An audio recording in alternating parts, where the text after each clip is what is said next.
Hi, back to routine. இந்தியாவிலேருந்து வாங்கிட்டு வந்த வெசல்ஸ் எல்லாம் ஓப்பன் பண்ணியிருந்தேன். இது வந்து 30 இட்லி செட்டு. இதுலேயே வந்து 30 இட்லிக்கு தனி பிளேட்ஸ் அண்ட் இடியாப்பத்துக்கும் கொடுத்துருந்தாங்க. இந்த கரண்டி வந்து தோசைக்குனே கரண்டியாக, இது வந்து கீழே வந்து ஃப்ளாட்டாக இருக்குது, தோசை ஊற்றுறதுக்கு ஈஸியாக இருக்குமா. இது வந்து நான் ஃபுல் செட்டு 52 ரூபா நினச்சி லூஸ் தனமாக வாங்கினேன். அப்புறம் பார்த்தா பில் போடும்போது தான் ஒரு கிண்ணமாக எடுத்து பில் போட்டாங்க. இது நேற்றே நாங்கள் மாவு அரைச்சிட்டோம். இங்கே ரொம்ப இப்போது சில்லுன்னு தான் இருக்குது, கிளைமேட் மாறிடுச்சு.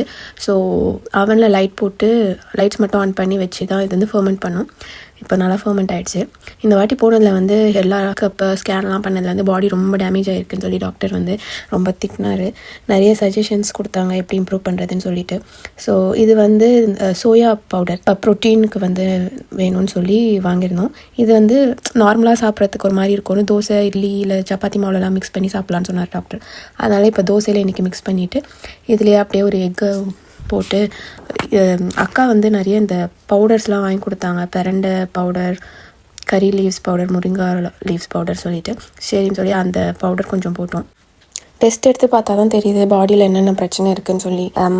ஃபேமிலியே வந்து கொஞ்சம் வீக்காக தான் இருக்குது. அதனால் ஃபுல் ஃபேமிலிக்கே வந்து நல்லா இதுமாரி டயட்லாம் கரெக்டாக ஃபாலோ பண்ணணும், எக்ஸசைஸ்லாம் பண்ணணும்னு சொல்லி சமத்திட்டு, ஸோ மேக்ஸிமம் அதை ஃபாலோ பண்ணணும். இனிமேல் கொஞ்சம் ரெகுலராக எல்லாத்தையும் ஃபாலோ பண்ணணும். அப்போ தான் வந்து பெட்டராக ஆகும்னு நினைக்கிறேன். எல்லாமே விட்டமின் டி, பிளட் எல்லாமே கம்மியாக இருக்குது. ஸோ பார்க்க வந்து ஓகேவாக இருந்தாலும் டெஸ்ட் எடுத்து பார்த்தா தான் தெரியுது.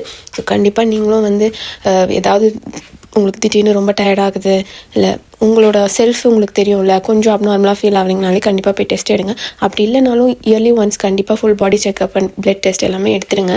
ஏன்னா நம்மளுக்கு தெரிய மாட்டேங்குது, பட் உள்ளே அது பாட்டுன்னு அதோட ப்ராசஸ் பண்ணிக்கிட்டே இருக்கு இல்லையா. நம்ம ஃபஸ்ட்டே பார்த்து எது வந்தாலும் சரி பண்ணிக்கிறது வந்து நம்மளுக்கு ரொம்ப நல்லது.